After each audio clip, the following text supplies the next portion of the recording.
Alléluia. Papa, to pambolio, to kumisimonene na yo. N'après-midi, alléluia, pété jalimo sang, tous ceux qui yoté, to lingali to zalana, pemate, merci pour ça, yakomata na lola. Na mama oyo yaba enseignement biblique, papa to tiki mama oyo, na maboko na yo. Papa, yonde o enseigner biso, yonde o lebele biso, dispose non Seigneur. Ngai mote na bana na yo nyonso oyo bakoyoka. Papa, fongo la biso, mato ya molimo, pete toyoka maloba na yo. Papa, libéré entendement ya moko na moko, pete maloba oyo, ekwe ya namabele kitoko, ete ebo tambuma. Papa, nyonso yaka, pete pona kokanga bana na yo mato, ezala sans effet, loboko na yo, Seigneur, et débouché mato ya moko na moko, pona koyoka, maloba oyo ezali ya yo. Merci Seigneur notre Dieu. Ete yo lingi ete toeba nini oye koya dans l'avenir. Yangonde toye liboso na yo. Ete yo lobela biso. Yonde ozala professeur na biso. N'après-midi alelo. Papa nyonso yaka iblokaka peuple na yo. Kangaka volonté abana yo ke bayo ka parole oyote. Loboko na yo e brise yango e kwesa yango. Nyonso ezali ko confesser kombo na yo te. Mosi cannabis au nom puissant de Jésus. Alléluia, papa, enseignement au nom beaucoup na yo. On soit koyoka, comme un disciple, on a kola qui s'appelle Bamoninga, et peut-être yozali nzambe. Alléluia, moko Seigneur notre Dieu, à la disposer. Mais mon Dieu soit allé confesser comme bonayote. Mosi cannabis, l'après-midi, alléluia. Au nom de Jésus, nous avons ainsi prié. Amen, amen, amen, amen, bien-aimé. Acclamons le Seigneur, et bien-aimé dont le Seigneur n'a pas suivi nos beautés, n'a combo na Yesu Masia, Yesu de moto, atindinga ete, na le belabino, na la kisabino, maloba na nzambe, ngo ezali badon oyo nzambe, achaka kati na bana batu, n'a pas suivi nos beautés, bisi kanyo sobo zwami, bien-aimé dont le Seigneur, ata ozali, kunana Amérique, en Europe, en Afrique, en Asie, partout. Bisika nyon sozami, Yamambote, Yamote Philippe, Ezaïmote Philippe, Adana Micro, n'après-midi à l'élo, petit tout solo là, Makamona ensemble, bien-aimé dans le Seigneur. Ozali, Toye, était dans le programme Oyo, qui tous les dimanches, à partir de 17h, heure, il y a Bruxelles, Ezali, heure, il y a Paris. Yangonde tokobanda kolobela makambo na nzambe tokobanda koyana ba enseignement bien-aimé dans le Seigneur. Yango bien-aimé on a nini poete nzambe azali kosendini azali koloba ete bana na ye bazali détruit bana na ye bazali kokosama mingi bana na ye bazali kobeba mingi on a nini poete parole ezalité connaissance ezalité. Bien-aimé dans le Seigneur, avant tout banda enseignement na biso alelo tikete na exhorté yo ete kozanga na yo koyeba liloba na nzambe yango nde ozali détruit yango nde ozomona ke maka mingi ezali kotambula malamu te yango nde tobandeli nano na verset wana ya Osée chapitre 4 verset 6 et le biboé. Bien-aimé dans le Seigneur. Osée chapitre 4, verset 6. Et cause à la verset dans l'histoire, il y a référence afin que tu évoques quelle est la volonté de Dieu. Zambe azoling et la viso nini, bien-aimé dans le Seigneur. Est-ce que vous avez la Bible na yo? Bien-aimé, nazali kosenga na yo. Et que vous avez la Bible na yo, na kaye na yo, na carnet na yo, na stylo na yo, okomaka, peut-être ezali ba enseignement, yango nde na enseignement, mto fongolaka ba verset ebele yango na ko fongola ba verset ebele chaque fois ce que ozozongela ngo ezali étude biblique mbimba ezali koyeba Bible mbimba mais na enseignement boye zalaka na Bible ya papier Bible ya ba papier ba Bible électronique ezali penza malamte pour faire l'étude biblique. Osée chapitre 4 verset 6. Seigneur a le dit, mon peuple est détruit, peuple wana ezalio ezalinga. Mon peuple est détruit parce qu'il lui manque la connaissance. Puisque tu as rejeté la connaissance, je te rejetterai et tu seras dépouillé de mon sacerdoce. Puisque tu as oublié la loi de ton Dieu, j'oublierai aussi tes enfants. Bien-aimés dans le Seigneur, Zambe yemo comme toi zolobaki, peuple nae yo nanga. Tozali détruit par les diables, par les sorciers, par des maladies, par des problèmes. Il y a le lingue na le lingue. Et pourtant, elingi kolobaki, Zambe alingi biso, alingi amona biso te, na ma situation otozanango. Situation wana oyo zanango wana, Zambe azolingela yo te que donc oza na situation wana. Azolingela yo na situation meilleure. Yango azolobaki, nyonso wana ezali faute na ngai Nzambe te, ezali faute ya bana na ngai bazangi boyebi. Prénom que ozana 20 € na poche. Mais nandako eloko ya kolia eza te. Mais oyebi te ke ozana 20 €. Okozanga eloko ya kolia. Mpona nini ke mbongo eza te. Et pourtant, obosana 20 € moko na poche. Oyebi te ke 20 € eza na poche. Ozomona ko ozanga koyeba ndenge ezalaka. Mais soki ozana boye te tokola nzala te. Nazaki na 20 € moko. Nazaki na 50 € moko. Yango nde tokosala yango dépense. Bien aimé dans le Seigneur. Zoa poison, oyebi te ke eza poison. Omeli yango. Okokufa po ete oyebi. Mais soki oza na connaissance que non, oyo ezali poison, ça, non, je ne peux pas voir ça. Soki na meli na kokufa. Yango, balobi te ke peuple na ngai ezali kokufa po ete peuple na ngai ezobondela te. Non. Connaissance. Connaissance wana ni. Il y a parole de Dieu. Connaissance wana ya Nzambe. Tokomona susu na verset oyo nazobakisa awa. Puisque tu as rejeté la connaissance, je te rejette aussi. Je te rejetterai aussi. Ozo rejeter connaissance. Pour tes tendances, ezali mingi lelo, batu bazali ko mettre accent mingi na ba prière, na ba jeûne, mais bazali ko bosana la parole de Dieu. Bien-aimé dans le Seigneur, ceux qui ozali ko sala bongo est une faute grave. D'abord la parole de Dieu et la prière ensuite.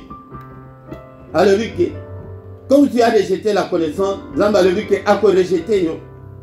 Tu seras dépouillé de mon sacerdoce, à quoi dépouillé sacerdoce naïli koloba, sa présence, sa gloire, sa main. Au comment on a été le beau qu'on ensemble quatre na vie na yo. Au comment on a été exaucement, ya ba prière na biso, quand tozo sala ba prière milai ba prière belé ba gêne, soki ke ba gêne bima biso na nzoto ese bima biso na ba nzoto. Mais ba gêne wana nyonso wana eloko ezati. Pona ni toza na connaissance te, to ebi identité na biso te, to éviter o Nzambe alingi na o Nzambe alingi te. Puisque tu as oublié la loi de ton Dieu, le Seigneur a dit que j'oublierai aussi tes enfants. Nabanangani, basale le côté, car pona yo. Pose à 15 minutes, 20 minutes chaque jour, oye ko la balbananzan. Oko, qu'est-ce que tu vas perdre? Tu ne vas rien perdre. Mais pour Internet, pour Facebook, tu as l'indélibre à toi, sans même se rendre compte. Aussi, au sali 3 heures, 4 heures, dans Internet, dans les réseaux sociaux. Mais Zoua à 45 minutes. 45 minutes, bon, tu 45 minutes d'enseignement, oh, l'équipe il a ndeko moko ayebisanga ke papa bansenyema milai wana oyo kasinda na kolanda yo nalobi mama ngai naza lokola Jean-Baptiste na désert ngai musana ngai na gang nazoganga na koloba mais soki na ba polémique okomona mutu avant du temps mulai ya nazoyebisa yo boye ete okorriger o rectifier tir bazo bakorriger te na bana kokanisa kaka esuki wana te na bana na yo na bana na bango na bana na bango. Bien-aimé dans le Seigneur, vous avez que quand on a tout na yo yango vous avez que to uta na ligne moko oyo batu bayeba ki Nzambe te yango tozana ba difficulté mingi na bomo na biso. Verset msusu petit tokota na enseignement na biso alelo ezali kaka ozewana. Vous 6 Seigneur, le Seigneur dit que la verset mibale oyo tokobanda kozongela yango souvent pour na ko exhorter yo ke Ozana bolingo, il y a parole de Dieu. Car j'aime la piété et non le sacrifice. Et la connaissance de Dieu plus que les holocaustes. Seigneur a le vu que alingi la piété, bon zambé. Et non le sacrifice, non sur tout ça dans l'église ou à autre ça. Ba prier le boutou, ba jeûner, belé, 40 jours, 12 jours, 20 jours, 40... mais jusqu'où Ce n'est pas ça ce que Dieu fait. Bah sacrifice, bah dire, bah offrande. Non. La piété, ezali bonzambe. Pour batumingi lelo bonzambe ezali kaka ya forme, ya libanda kaka. Mais le fond, et koloba que mutu tozo mona ye que mais nakati église, mais nakati nkoyi. Yango nde la piété li koloba ke zamba za na posa mona yo ke posa na eza ya meme, ti nakati pe oza meme. Ba sacrifice, piété, bon sembler, la façon de marcher dans la sainteté, dans la crainte de Dieu, dans la méditation, dans l'adoration, manquant yakoluka ke on s'approcher toujours dans Zambé au salaba effort que oye ba toujours oye kola et la connaissance de Dieu plus que des holocaustes koye ban Zambé koye ban Zambé fonctionne à kandegeni nini on a koko sala que SPL ça est touché. Bien-aimé dans le Seigneur. Alors qu'il a Josué Tango, non mon arrière, Moïse a Koufi, a poni Josué que Yodem Toko remplacé Josué 1:8. Alléluia. Beaucoup oyo. Yaya. Biblia oyo. Et l'ongote na monoko na yo. Et les koloba yekola. Manyola yango. Banda ko tambola. Penza que na connaissance. Pe na ko tango na misala. Peut-être bansusu bazaka na connaissance na théorie. Mais ce que côté na comportement, na caractère, n'a pas païen que tu vas l'équiller. Bien-aimé dans le Seigneur. Yangwa na zamba zolinga bon zambé, na connaissance en zambé. Bien-aimé dans le Seigneur. Yangwa de Ezaïki, introduction, mais deux passages, n'a pas rappeler bino yango que zamba zo monake, ozo kufa, makambula ezo simbate, zamba na yo azo regretter, mais Philippe ozo comprendre te ponani. Yango, jour oyo ko comprendre. Yango, vous connaîtrez la vérité et la vérité vous affranchira. Si donc le Fils vous affranchit, vous serez réellement libre. Thème allélo, bien-aimé dans le Seigneur, Tokoye Kola, l'enlèvement de l'Église. Bien-aimé, mamate ya ezali kote ya ma mingi, mbamate ya pe ezote ya ma pete, mususu oezote ya ma yalokute ezali, mais tokoluka ete, tolobisa, Biblia eloba, enlèvement de l'Église. Est-ce que eza biblique ou eza biblique te? Okoki kokuta na mutu. Bien-aimé dans le Seigneur, ayebiso que non, jamais enlèvement et que ça les maté. Bansusu bazoloba, non soki mutu akufi et si les nango. Bansusu bazoloba na basenyeman susu ona yokaka. Alobi que non, ndenge Saint-Esprit aya donc Jésus a sa zonga na nzela molimo, jamais akoya lisusu. Bansusu bazoloba que non, enlèvement et que ça les maté, tokorutika la kokide na lola te. Voilà, il faut la préciser. Et dit, ce qui dans ce zappé, il y a l'ingombana, il y a le témoin de Jéhovah, que le Seigneur a le bac qui est mabélé, et il dit pour Nabiso, tokorutika la mabélé. Yango de tokoye kolango, naba verset biblique. Mais tout n'a pas moutoana le but que ola qui s'est verset oyoke. Nzambe a interdit biso que tokoki jamais kokende na lola. Après ça yope verset wana. Bien-aimé dans le Seigneur, naba verset nyonswana erroné. Tokoyeba koyekola à partir de la parole de Dieu, toyebake tokoyekola enlèvement ezali nini. Ba signe nini ezali kola kisa enlèvement. Et puis tokozala enlever wapi, tokokende wapi. Et kozala, on a combien de temps? Et kozala ndenge nini? Yango nde ezali makambo oyo esengeli toyeba. Bamsusu bazote yango mabe, na bamsusu kutu na l'église lelo ezote ya mate, bana nzambe bayebi te makambo nini oyo koya sima na biso. Bien-aimé dans le Seigneur, yango nde ezali thème oyo nango, l'enlèvement de l'église. Matin oyo yé enseignement oye peut être réveillé ban ensemble peut être église lelo et même ban ensemble na distraction église lelo et so même batu na distraction na ba maté ya kaka ya bénédiction ma maté ya kaka ya délivrance na ba matière kaka ya ba démon, na ba milimo, na ba lien, mais ezali ko yebisa batu te danger nini ezali liboso na biso, nini ezali liboso na biso, nini oyo ekoya. Bien-aimé dans le Seigneur, tant ozali koyoka l'enseignement oyo ezali po ete réveiller esprit na yo ete oluka nzambe okangama na nzambe ezali très important. L'enlèvement de l'église, c'est un événement à venir.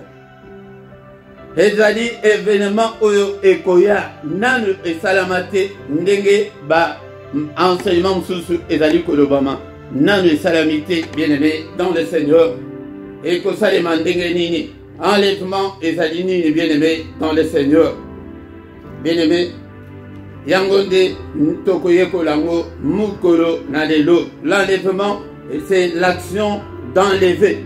Ezali lokola rapt selon ma définition autozali na yango, c'est déplacer vers le haut, s'élever avec rapidité, avec violence, c'est emporté par la force. Bien-aimé dans le Seigneur, yango de éternami enlèvement. Yango, mais est-ce que Esaïa solo pisa ekosalema ou bien ekosalema te? Bien-aimé dans le Seigneur, yango tokotanga nano Jean chapitre 16 verset 13 et le binini. Jean chapitre 16 verset 13 et le biboli. Quand le consolateur sera venu, l'esprit de vérité, il vous conduira dans toute la vérité, car il ne parlera pas de lui-même, mais il dira tout ce qu'il aura entendu et vous annoncera les choses à venir. Il va nous annoncer les choses à venir. Yangonde, rôle ya Saint-Esprit, rôle ya makambo esengeli toyeba, kotokoki kosambela te kaka, to kangami kaka, na mabala, na vie bonga, na basante malamu, sans que tozanga koyeba des choses à venir. Les choses à venir, ezali. Et là, parmi les choses à venir, la chose la plus importante, c'est l'avènement de notre Seigneur. Yangonde et Bengami, enlèvement. Koya ya Yesu. Les choses à venir, bien aimés dans le Seigneur. Yangonde, verset Oyo, Esunga Poye Bakeno, le Saint-Esprit a épété, a attesté biso makambo e koya sima. Et Zalina makambo e koya sima. Ok, l'église aujourd'hui a failli à sa mission. Côté église lelo ezali ko la sabatute makambo o ekoya et pourtant ezali un danger. Ezali un danger peut-être ezali commettre vie à venir yabatu en danger que baye bateke makamni ne ko comme la mango na mikolo o ekoya. Bien-aimé dans le Seigneur. Et yango anape soki ke ezala ki pona yango te toko sambela pona ni. Toko sambela pona ni. Verset susu Togotanganano, Apocalypse, chapitre 1, verset 1. Il est le binene, la Bible à l'ayo. Alors, maintenant, malembe, parce qu'on met rapport sur que, Apocalypse, ou bien révélation. La révélation de Jésus-Christ que Dieu lui a donné pour montrer à ses serviteurs les choses qui doivent arriver bientôt. Et qu'il a fait connaître par l'envoi de son ange à son serviteur Jean. Bien-aimé, ezali révélation. Makambo ezolo bela mingi. Koya ya Yesu, tanga mukanda oyo, ya Apocalypse oyo. Que Seigneur a lakisi yango epai na Jean. Pwete ndenge batikali, il fallait baye bakeno, makambo nini oyo koya sima. Yango ndeko nanga, il faut oyeba, toyeba makambo nini oyo koya sima. Ezali koya. Yangonde makambo na elio lelo enlèvement de l'église. Na ateuzo le belango ke ezali makambo ekoya na epete na enseigner yo na kebisa yo que ces choses là selon Apocalypse 1 verset 1 que les choses qui doivent arriver bientôt. Quand on parle de bientôt, cela veut dire que Kalaté dans un avenir proche. Ezali ya mosika lisusu te ndekolanga na ye pwete na lansa esprit na no pwete ezote ya mate penza bazolobela yango te na baéglise oyo bazote yango na lolenge ekokite bien-aimé dans le Seigneur. Yango de makambo ezali koya kala mingi te lamuka napongi. Est-ce que Seigneur lié moko est-ce que alobelaki makambo wana? Oui, alobelaki yango de tozali kotanga namukanda ya Jean chapitre 14 verset 1 tina 3 toko sauter tokende na verset 6. Jean chapitre 14 Obanda, verset 1, tina 3, to sauter, toke na 6. Quel votre cœur de ce trouble point. Croyez en Dieu, croyez en moi. Il y a plusieurs demeures dans la maison de mon Père. Si cela n'était pas, je vous l'aurais dit.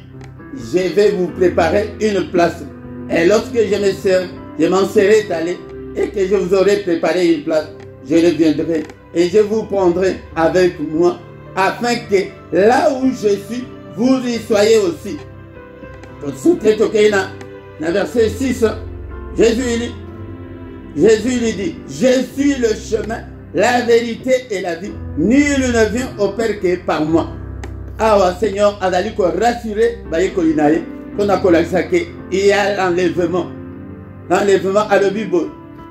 Que mumite manabizino, emitungisate, mimba makambo yo bandeko na koya ko salango, na page Facebook nangai pour les noms, les galaphones.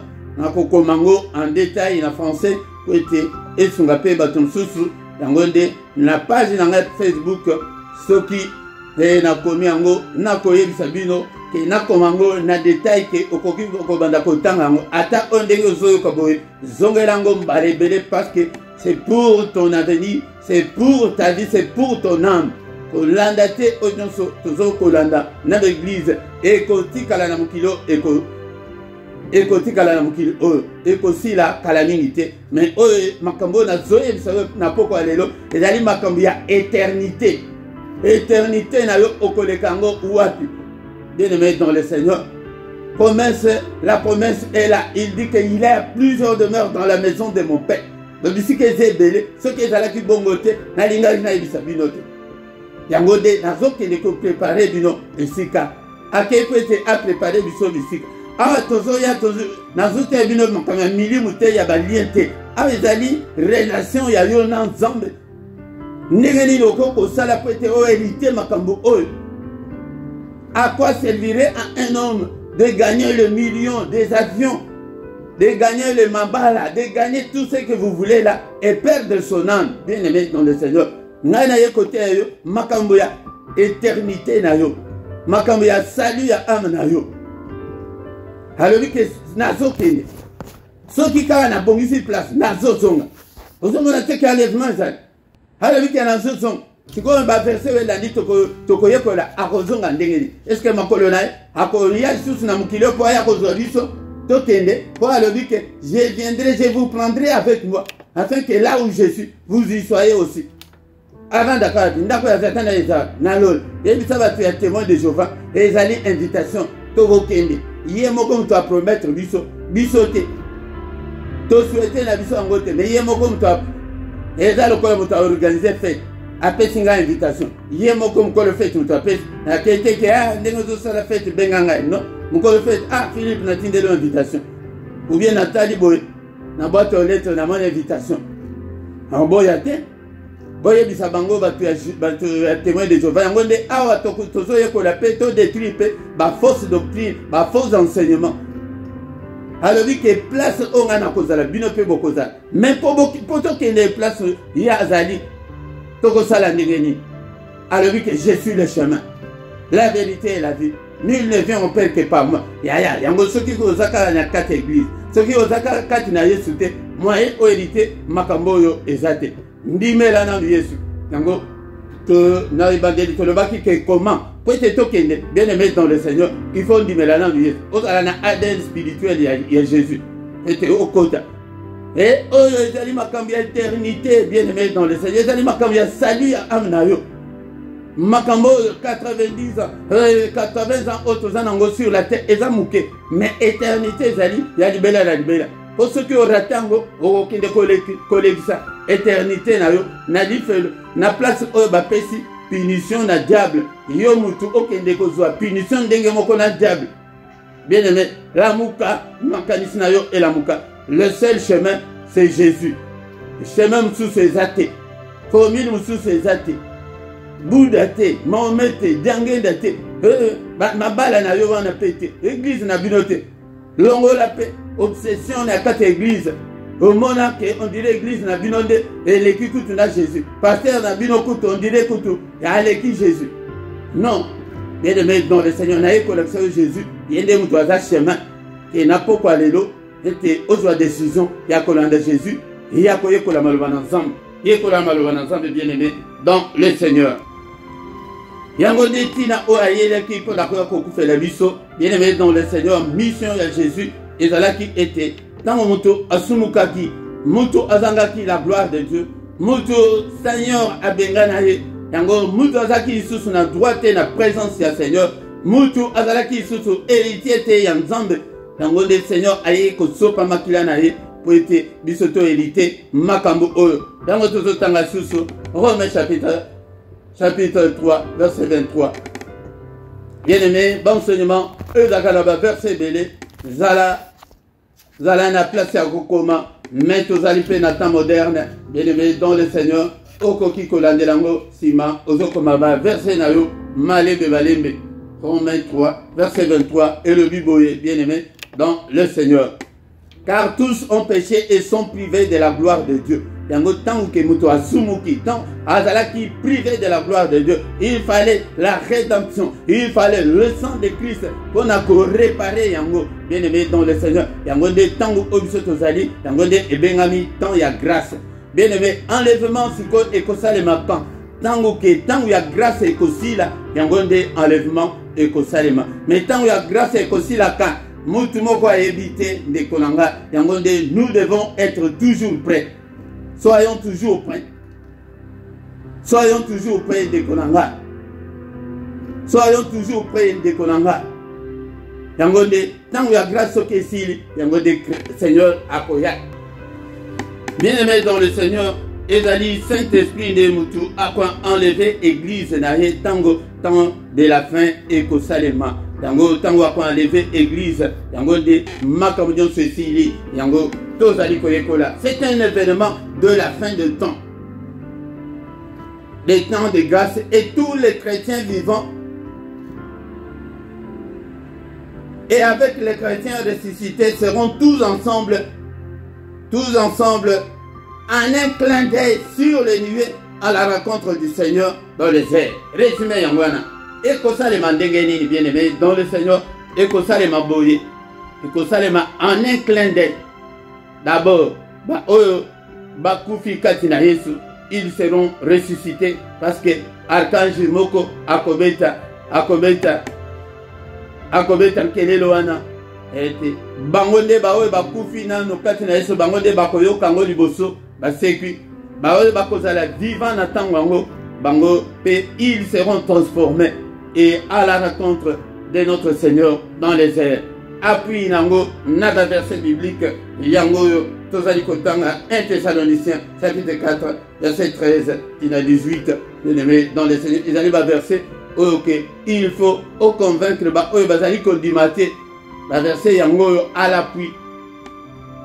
1 Thessaloniciens, chapitre 4, Luka P, Tangonga P, Nazali Koluka.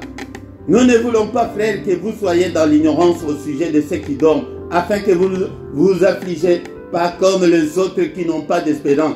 De Kolanga, les alliés poètes, bomi tungisate, botikala na ignorance na makambo, o ekoyate, yaya makambo ezali koya, bolinga te ezandengewana, ekosalema, eseko mama, ezali ndengewana.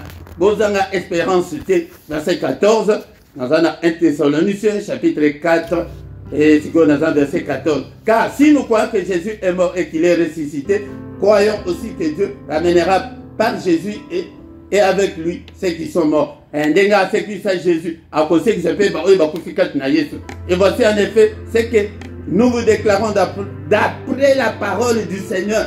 Ça c'est la parole, d'après la parole du Seigneur. Nous les vivons. Restez pour l'avènement du Seigneur. nous ne dévancerons pas ceux qui sont morts. Toko biso ba oyo bakozala na bomo na tangongo toko lekana no libosote.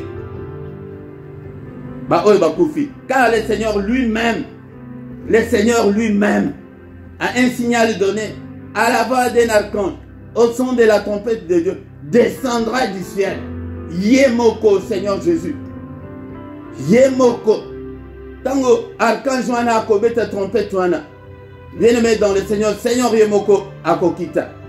D'abord, les morts en Christ ressusciteront. Premièrement, verset 17. Ensuite, nous les vivants qui serons restés, nous serons tous ensemble enlevés. Dans vos déplaces, je veux batunio. Oh la Kisimango, 1 Thessalonique, chapitre 4, verset 17. Le verbe enlever est là. L'effet d'enlever, c'est ça l'enlèvement. Avec eux dans les nuées. Makolonaye konyatasusu namukili ote. À la rencontre du Seigneur dans les airs. Et ainsi nous serons toujours avec lui. Verset 18. Consolez-vous donc les uns les autres par ces paroles. Yangonde na yeko consoler yo na parole oyo. Na poko alelo ndekolanga. Jésus akoya makolonaye et konyatasusu namabelete. Il sera dans les nuées, dans les airs. Yangonde nous bisonde siko tokolongo okolongo ndengeni na nzoto ya sika oyo bakopesa biso po ete tokende kokanga manai cet esprit nde mutu akomema biso kuna bien-aimé dans le Seigneur. Yango bien-aimé dans le Seigneur, verset ezali ebele oyo ezali ko attester yango, mais vraiment d'inviter avec le temps si tokoki kosilisa yango tozotanga susu. Philippiens chapitre 3 verset 29-21.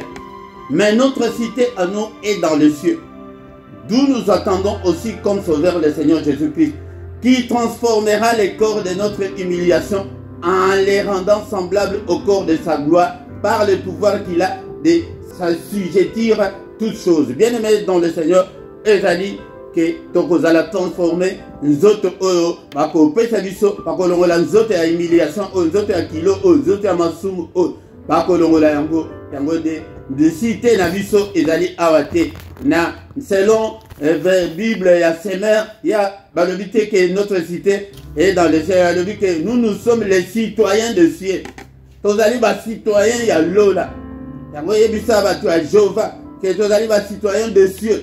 C'est la Bible qui l'atteste. Et la sauté. Donc nous attendons jusque-là que le Seigneur aille. Yango ceux qui aillent, yango de tokozalanaye et longo. Bien-aimés dans le Seigneur. Yango l'enlèvement de l'église est un mystère. Yango toujours tangango que est un mystère na 1 Corinthiens chapitre 15 verset 21. 1 Corinthiens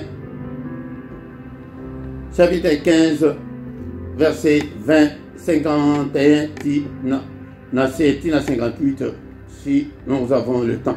Voici, je vous ai dit un mystère.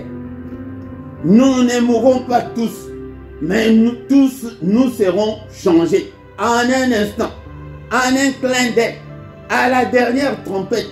La trompette sonnera et les morts ressusciteront incorruptibles. Nous serons changés. Bien-aimé dans le Seigneur, le reste est en latin en souka, au mona dengue, et maloban ensemble dengue, et zalikolo, en un clin d'œil. Enlèvement et kosale ma bongo. Pour battre Jéhovah, bazoloba que non, et verset msoussou le dit que tout est il le verra. Tout est il le verra, et zalibo, et ça n'a événement msoussou, ok, battre Jéhovah, bazali, qu'on comprendre que, ba étape oignon son azolo, ba bango ba bien goté. Tout est il le verra, et zali, Tango Seigneur a comme ma mission na fait, Tango Akoya peut a établi le règne de 1000 ans. C'est à ce moment-là, bien aimé dans le Seigneur, que tout est il verra, il viendra en puissance. Akoya peut que pour mettre fin na règne ya antéchrist. Yangwana esengeli toyeba. Bien aimé dans le Seigneur, tala siko makambulini oye ko salima, soki ke enlèvement et salimi toke ko kutana na Seigneur dans les airs. Et après l'enlèvement, c'est la grande tribulation qui commence sur la terre. C'est le règne de l'antéchrist qui va commencer. Bien aimé dans le Seigneur, yango de ceux qui ont tikali ekozala mawa mingi yango nde place akoboma bato ebele bato nyonso bazalaki ya nzambe ke botikali akoya sikoyo po ete amassacre bango na bajuif. Bien aimé dans le Seigneur, ekozala somo ezali temps moko oke tondima te ke ovive na moma wana sikoyo ekosalema ndenge nini tant tokokende kokutana na ye dans les heures tozokende na ye na fête de noces. Bien aimé dans le Seigneur, tokokende na fête tokokende lola. Et un point aussi très important où il faut que toyeba ezali ke tant tokokende na fête wana eza na période il y a 7 ans il y a Daniel. Donc pendant 7 ans, tozana groupe, tozana parti mibale, ndenge pe règne antichrist et kosalema pendant les 3 ans et demi ya liboso et kozala ke tanto ke kuna na fait wana et kozala d'abord jugement ezali ndenge ni ezali ke mutu nyonso oyo asa lekani ezali jugement te ke ba condamner yo bazongisa lisusu yo na mokili non et kozala ba couronne bato akozwa couronne na ndenge bosalelaki nzambe na litamboli na yo. Après 3 ans et demi, ya mibale et kozala siko la fête de noces, yango nde akoesuye biso maina akolongola biso maina misu akolasa biso bilamba pembe te kozala na ye ndenge alobi yango nde batenema wana il faut toyeba yango tango 7 ans wana ekosila yango nde tokoya na ye elongo pe te toya korenye na mokili akosala akoya pe te a établir règne na ye ya 1000 ans. C'est à ce moment-là que dans le tokoya na ye naba ange puissant ba tokozala na ngambu na bango yango sepele ozala côté kuna bien aimé dans le Seigneur yango tango akoya po ete a établir règne na ye ya 1000 ans bandeko na biso nyonso batikala na mokili diable akotikala ko décapiter bango bakotikala ko kata bango mitu siko tango akoya akosekisa nanu bango nde bakoya ko rejoindre biso na tango oyo biso tozouta lola tosi toziba basalaire na biso tosi tokomi na ye tosi tomoni ye totuni ye deja mituna ebele yango siko tango tozoya po ete bapesa yo soki province nini yo mpe obanda kodirige okoma soki gouverneur okoma soki na yango nde bafrere na biso oyo baza baimpidique lelo bafrere na biso oyo bake kokota na occultisme lelo mokolo wana bakoboya occultisme wana bakoboya masumu wana mais Saint-Esprit aza lisusu te biso na lola yango nde mokili etikali ke c'est le diable qui règne mais pour l'instant diable akoki korégner te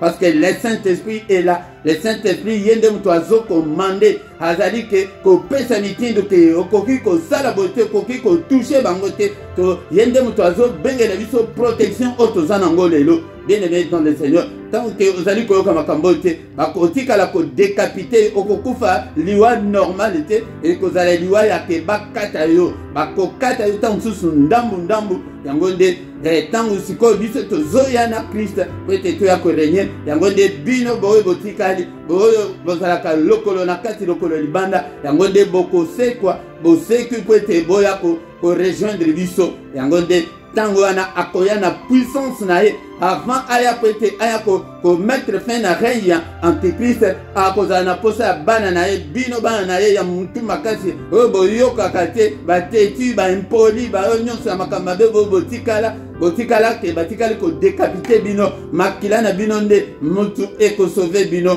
po ete boyokaki nzambe te yango nde ntango bokoya boye kosangana na biso tokei korégner na nkolo dans les airs. Je sais que je m'explique tout à fait bien. Ndekolanga mutu nyonso zana na ba question poser ba question na yo na place ya ba commentaire et s'occuper ozana posa et obenga ba nanse na rubrique o ya description tozali kotia ba coordonnées na biso nyonso po ete otuna soki osoyoka enseignement autrement otuna ete to éclaircir yo yango nde en bref makambo ekosala mabongo na fête wana de l'agneau épreuve nango ezali na Apocalypse 19 verset 9 et l'ange me dit écrit heureux ceux qui sont appelés au festin des noces de l'agneau.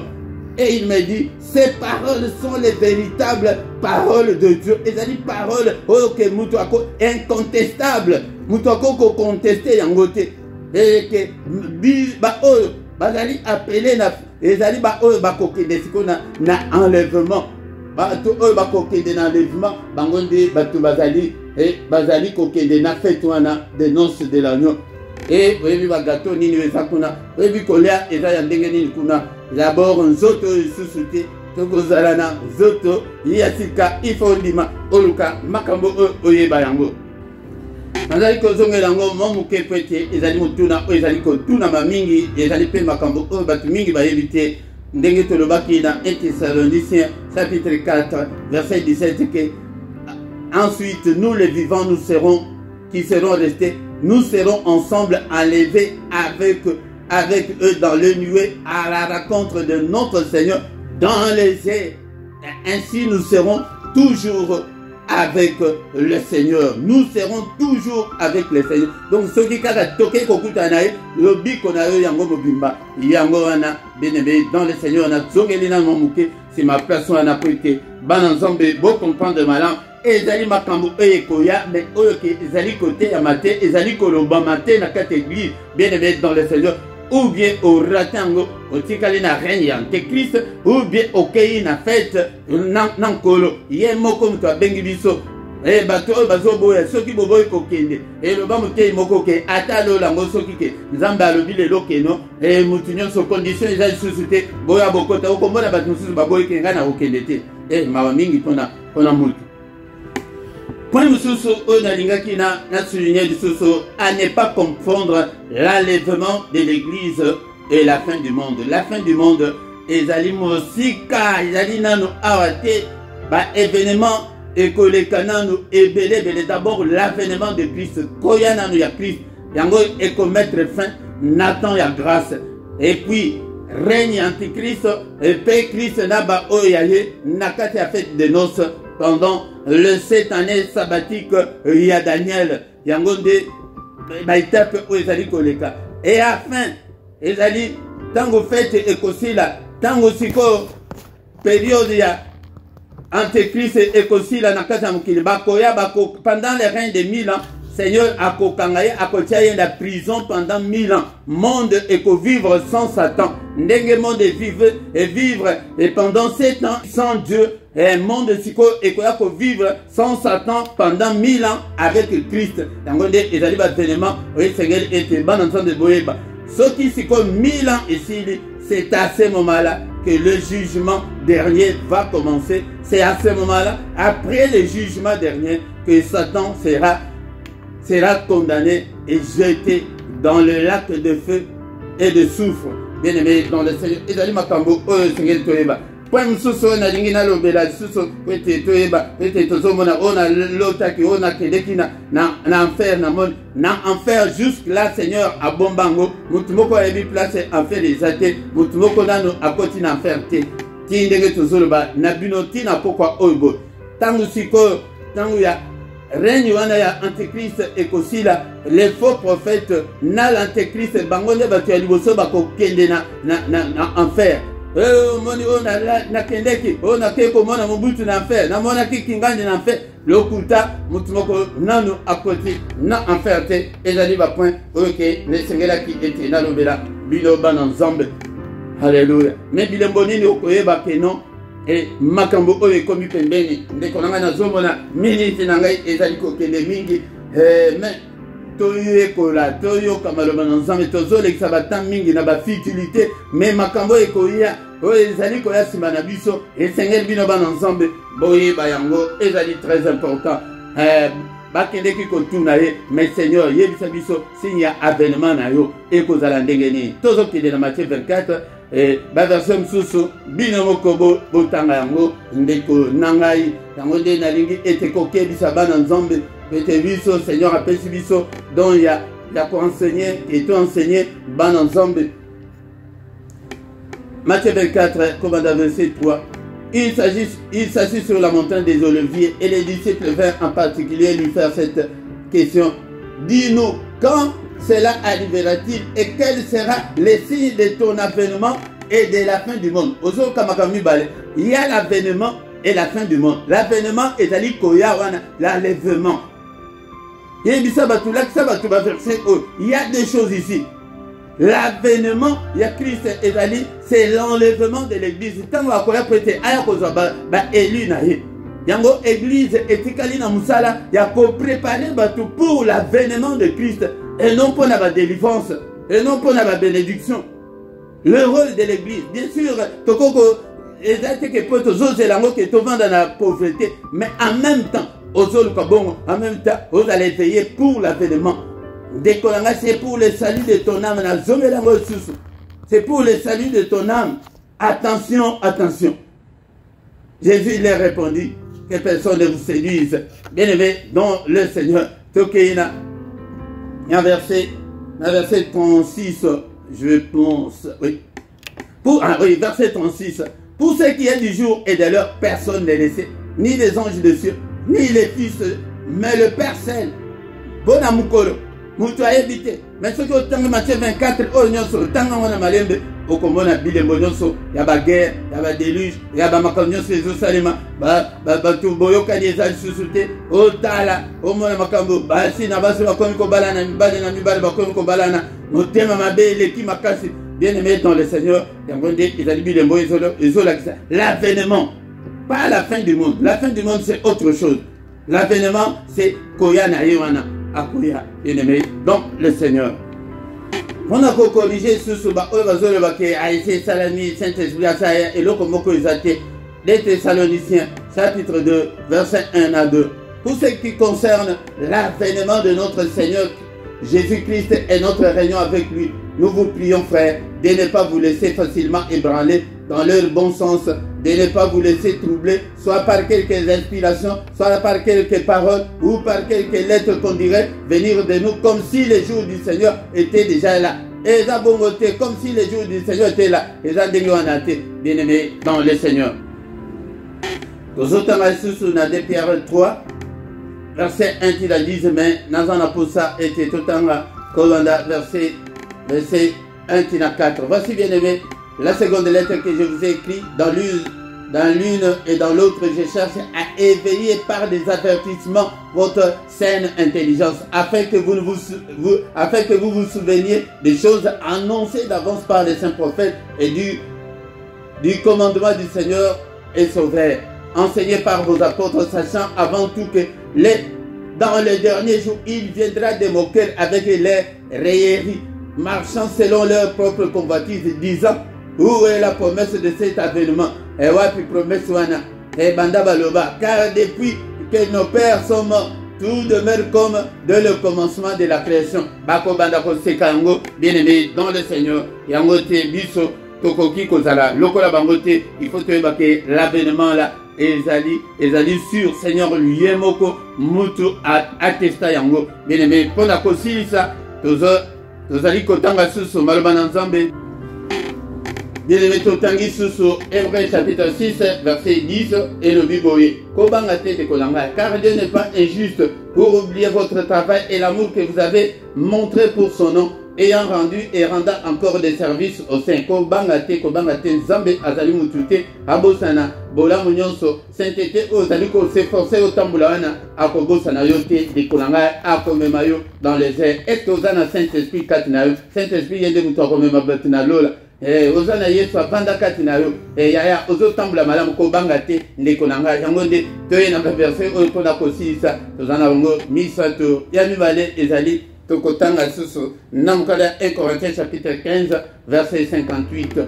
1 Corinthiens chapitre 15 verset 58. soki totangi yango totangi ya suka ete tosilisa mokolo ya lelo bien-aimé dans le Seigneur. Même mituna na bino nazozela yango et place ou bien au comprendre de ma langue na zozelango ou bien na ba moyen na bisa communication ou bien au tourner yango na place ya mituna na ba commentaire. Ainsi mes frères bien-aimés, 1 Corinthiens chapitre 15 verset 58. Ainsi mes bien-aimés, mes frères bien-aimés, soyez fermes, inébranlables, travaillant de mieux en mieux à l'œuvre du Seigneur, sachant que votre travail ne sera pas vain dans le Seigneur.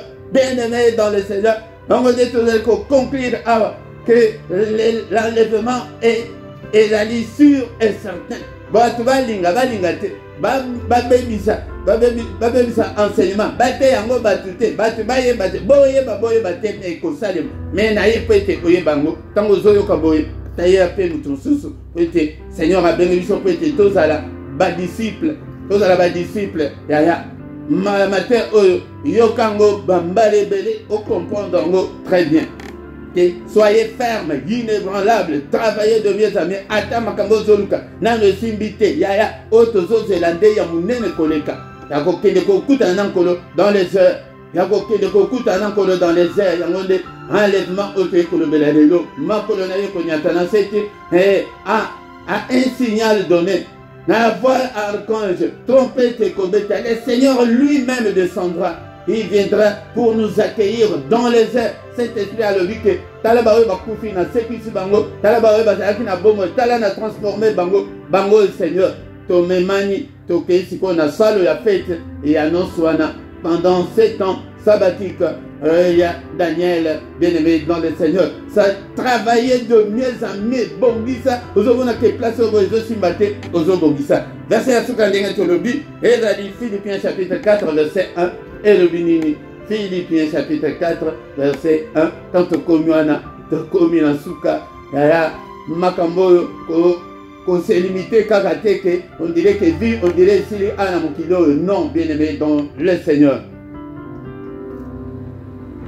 Philippiens chapitre 4, verset 1. Et le binini. C'est pourquoi, mes bien-aimés et très chers frères, vous qui êtes ma joie et ma couronne, demeurez ainsi fermes dans le Seigneur, mes bien-aimés. Soyons fermes, soyons inébranlables, Koningalate, marche de mieux en mieux à servir ces dieux. Alléluia, Seigneur, ton pambolio, n'importe lelo, et le la banana, soyez prêtés, soyez cola, soyez bas, qu'est-ce que l'enlèvement de l'église, toke de kokuta nana na mapata. Avant na côté de ma pète na tout na mitune ebele. Et de kolanga la Bible nous dit que nous les verrons tels qu'il est. Les autres sambela na molimo, mais ces jours-là nous les verrons. Et donc ande azala kande bo. Pete ba kopesa biso mission susu, ba kopesa biso nzoto susu. Oh, nous serons transformés, nous serons changés. Bien-aimés dans le Seigneur. Togo kende na lola, togo kende. Togo kende. Alléluia. Merci Seigneur notre Dieu. Alléluia. Au nom puissant de Jésus, Pambola programme Kombolango, parole de vie. Yango de Kolanga positive Makambo, que ça ira, ça va aller. Tant aux autres canaux Makambo, et ça va aller. Émission Oya, parole de vie, Seigneur Toyoki, parole Nayo. Après Bandako, ça me service dimanche Nyonso, Toyoka, ba enseignement, Tokoyana ba enseignement. Et il y a ba saine doctrine, Tokoyana ba enseignement, je t'aime à bien tenir dans l'église, afin que de rectifier et bâtir. Au nom puissant de Jésus, nous avons ainsi prié. Amen, amen, amen, amen, bien-aimés dans le Seigneur. Te commune Souka. Il y a un des programmes de Bisso, et tous les dimanches, Kovanda, 17h. Si na place ok, enseignement et aussi là. Mais Souka Dabisso, 18h. Tokobanda Kokende, au-delà, il y a 18h. Il y a un des bien-aimés dans le Seigneur. C'est pour ton bien. Parce que Zambé Azana pour ça. À mon avis, que aux situation médiocre aux anangoana, mais Azana pour ça à mon avis que vie nayo et que s'améliorer la connaissance, il y a parole de Dieu. Parole de Dieu, c'est Dieu lui-même. Donc que Zalana pour ça na et yakoye kola yakoluka maka na Zambé. Azana pour ça piété na bon Zambé na yo na connaissance en Zambé yangonde Azana pour ça na ba sacrifice. Bien-aimé dans le Seigneur, toya Toye bisape baninga msusu, to like, ceux qui ont banda qui n'ont like, qui like, partager, tant tous na sima, partager, qui de la paix, l'enseignement et pas moninga msusu. To koya na l'enseignement, il y a la saine doctrine, comment est-ce que Seigneur a yaki na mukili, on a une mission na ye, to koye kola makamdion soana, yangode, koite na ba église, bazola kabiso kala milimu kaka. Mais tous en pour ça bateau baïba et tous en peine à débutant il faut baïba que doctrine chrétienne et va candéguer tant que comme on a bien aimé dans le Seigneur donc comme il a souka tokutani susu dimanche prochain à même heure na chaîne Nabino et LRDC TV1 yangonde et lien mobile ce que tinde le pemutu à koyeba ko se connecter vous s'abonner vous partagez, bien-aimés, dans le Seigneur. Yangonde, Tokutani Susu, Mokolo, dimanche prochain, Nangonga 17h, R à Bruxelles, RP à Paris, 16h, R à Bandegokuna, à Londres, Menkuna Canada, na États-Unis, na évité ce qui va air na bino et nous allons Amen, amen, amen, amen.